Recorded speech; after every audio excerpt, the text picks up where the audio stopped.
Let's talk about the ground beneath our feet, because it holds this surprising secret, a really crucial key to understanding our climate's future.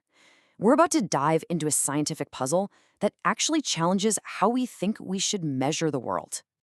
Okay, get ready for a number that's almost impossible to wrap your head around. 1,700 billion tons.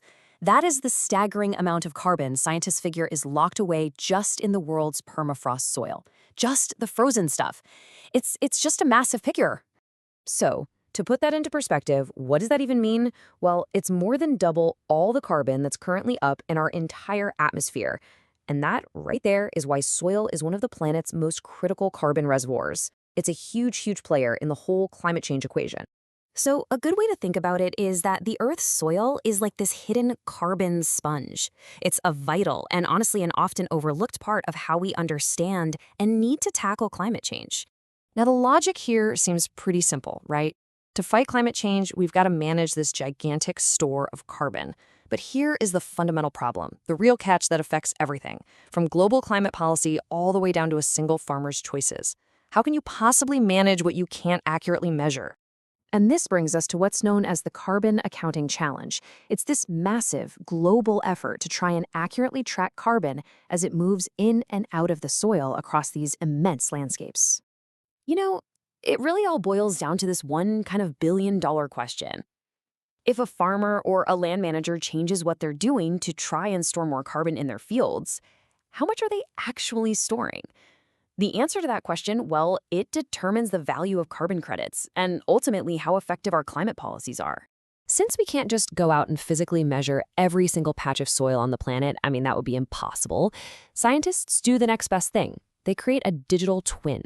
They use these really complex models to simulate all the intricate processes that are happening right under our feet. But what do these digital twins of the underworld actually look like? How do they work? Okay, so at the heart of these models is this concept of soil carbon pools. Now, instead of just treating all the carbon in the soil as one big lump, scientists divide it up into these conceptual buckets or pools based on how quickly different types of organic stuff decompose. Now, the standard, the really rigorous scientific approach is to divide soil carbon into 5 of these distinct pools. They range from stuff like fresh plant material that breaks down super fast, all the way to this ancient, stable carbon that pretty much doesn't change for centuries. The whole idea is to track how carbon moves between these different states. And this 5-pool approach, it's considered the gold standard.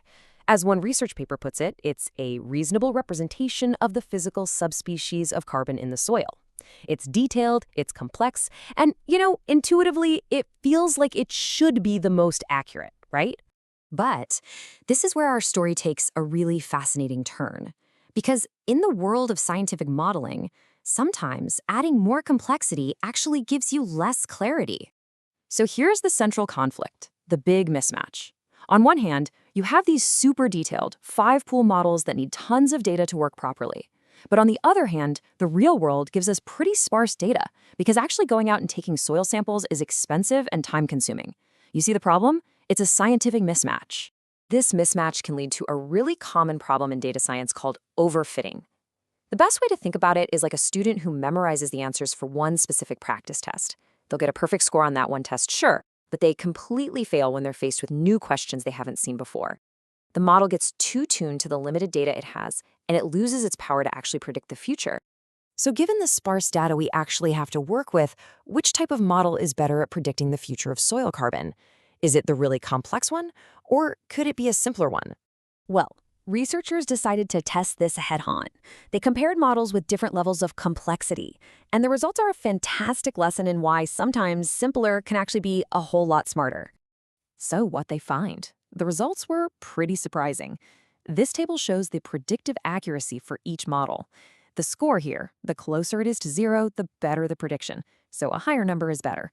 The simplest 1-pool model? Yeah, it scored the lowest. The complex 5-pool model did better for sure.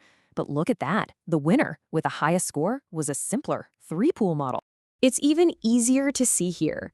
It wasn't the most complex model that won, and it wasn't the simplest one either. It was the 3-pool model, this kind of Goldilocks version right in the middle, that found the sweet spot.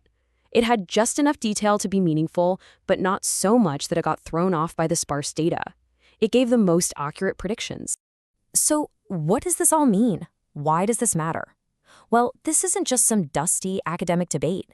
This insight is actually laying the groundwork for how we approach real-world climate solutions. It's pretty straightforward. Better, more predictive models mean we can build more reliable carbon markets. It means farmers can be rewarded fairly for their efforts, and it means our climate policies can be based on science that is not just complex for complexity's sake, but is genuinely useful. And the researchers, they summed it up perfectly. They said that sometimes making concessions in physical realism, in other words, simplifying the model a little bit, can actually lead to better, more accurate predictions about the real world. And that really leaves us with a final thought to chew on. When we're facing these incredibly complex challenges with limited data, what is the true goal of science? Is it to build a perfect, intricate model of the world, or is it to build a useful one?